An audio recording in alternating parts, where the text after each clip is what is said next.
Iran U S situation کی بگڑتی صورتحال پر بات کریں گے، جس کے لیے ہمارے ساتھ موجود ہیں سابق سیکرٹری خارجہ جوہر سلیم صاحب۔ بہت شکریہ سر پروگرام میں اپنا قیمتی وقت دینے کے لیے۔ سر سب سے پہلے تو یہ بتائیں کہ اب تازہ ترین اطلاعات کے مطابق امریکہ اور ایران کے درمیان 10 روزہ جنگ بندی کی کوششیں جاری ہیں تاکہ اسلام آباد MOU دوبارہ نافذ ہو سکے، تو کشیدگی کے اس ماحول میں یہ جنگ بندی ہو سکتی ہے یا نہیں؟ جی بالکل، آپ نے صحیح کہا۔ اب یہ دیکھیں کتنے دن سے، بلکہ جو ہے اگر کئی اعتبار سے دیکھیں ہیں تو جو اسٹرائکس ہیں ان کا دائرہ کار بڑھتا گیا،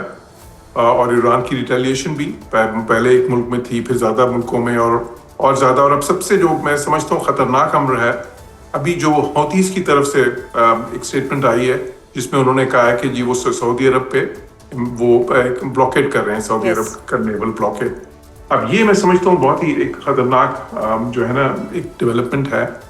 آلدو کہ دیکھیں اس سٹیج پہ یہ اسٹریٹجک سگنلنگ ہے، ابھی انہوں نے کوئی ایکشنز تو نہیں کیے، لیکن آنے والے دنوں میں خصوصاً اگر اگلے 2-3 دن میں ان کی طرف سے کوئی ایکشنز بھی ہوتے ہیں تو پھر دیکھیں، کیونکہ پھر تو یہ جو ہم کہہ رہے ہیں نا ریجنل یہ کانفلکٹ میں بدل سکتا ہے، پھر بات اس طرف جا سکتی ہے، کیونکہ ابھی تک کیا ہو رہا ہے، سعودی عرب کا جو تیل ہے وہ پہلے زیادہ تر ظاہر ہے اسٹیٹ آف ہرمز کی طرف سے جاتا تھا۔ جب یہ جنگ ساری ہوئی تو انہوں نے، کیونکہ کسی زمانے سے انہوں نے وہ اپنی گیس آئل پائپ لائنز بنا لی تھی، تو انہوں نے آدھے سے زیادہ تیل جو ہے وہ ڈائیورٹ کر دیا۔ ان کا پورٹ دوسری سائڈ پہ جو ہے جو باب المندب سے جہاں سے پھر ہو کے گزرتا ہے وہ بحری راستہ جو ریڈ سی کو ملاتا ہے گلف آف عدن سے، تو اس سائٹ سے انہوں نے پھر بھیجنا شروع کر دیا کہ 60% کے قریب تیل وہ ان کا پورٹ امبو ہے وہاں سے جاتا ہے۔ تو اسی طرح ابھی یہ جو باب المندب والی سٹیٹمنٹ ہے ان کی حوثیز کی کہ نیول بلاکیڈ کریں گے سعودی عرب کا، یہ میں سمجھتا ہوں کہ چیزوں کو ایک خطرناک یا انکنٹرولڈ یعنی کہ سچویشن ٹینس ہوتی جا رہی ہے۔ بالکل۔ اب میں دوسری طرف آتا ہوں ڈپلومیسی کی طرف۔ کیا ڈپلومیسی ہو رہی ہے اس وقت؟ بالکل ہو رہی ہے، بالواسطہ بھی ہو رہی ہے، بلا واسطہ بھی ہو رہی ہے۔ اس کے ظاہر ہے کہ دیکھیں ایک تو انٹرمیڈیٹس کے تھرو، بے شک وہ عمان ہے، پاکستان ہے، قطر ہے، پھر ان کے کئی ڈائریکٹ رابطے بھی ہوتے ہیں آپس میں، جس طرح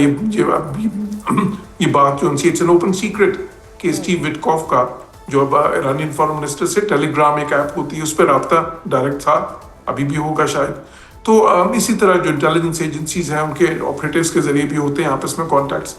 تو اب ضرورت اس امر کی ہے کہ یہ دونوں فریق جو ہیں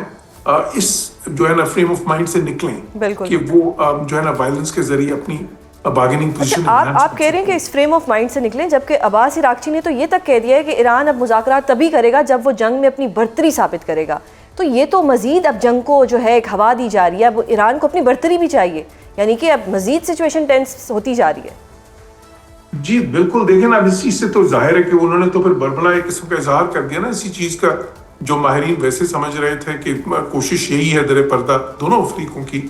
لیکن اب تو بات چلے کھل کے سامنے آ گئی۔ اب دیکھیں برتری جو سی ہے اس کے بعد کیا ہو سکتی ہے ایران کو، جس طرح کی اس MOU میں فیوریبل ٹرمز ملی ہیں، وہ آپ نے دیکھا کہ جو ان کی کور ڈیمانڈز تھیں، بے شک وہ یہ تھی کہ اس میں نان ایگریشن ایک جو ہے نا کلوز ہونی چاہیے، اس گارنٹی وہ بھی ہے کلوز 1 میں، یہ بھی تھا کہ جی نان انٹرفیرنس کی گارنٹی ہونی چاہیے وہ MOU کی کلوز 2 میں، اس کے بعد انہوں نے کہا جی بلاکیڈ ہٹنا چاہیے، وہ بلاکیڈ بھی ہٹا۔ دیکھیں پاکستان تو اس وقت ہم بہت زیادہ مشکل میں آ سکتے ہیں جو اگر یہ دوبارہ اختیار کرتی ہے یہ سچویشن، کیونکہ اگر تیل کی قیمت بہت اوپر جاتی ہے تو پاکستان پہ تو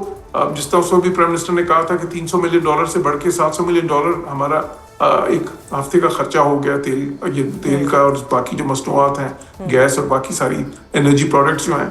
تو پاکستان جیسے ملک جو ہے، اور پھر یہ صرف پاکستان نہیں ہے، اس میں سارے ہیں، بے شک ایون جو ہے نا اس میں تو انڈیا بھی ہے، اس میں تو بے شک ان کی سٹیٹمنٹس جس طرح کی بھی تھیں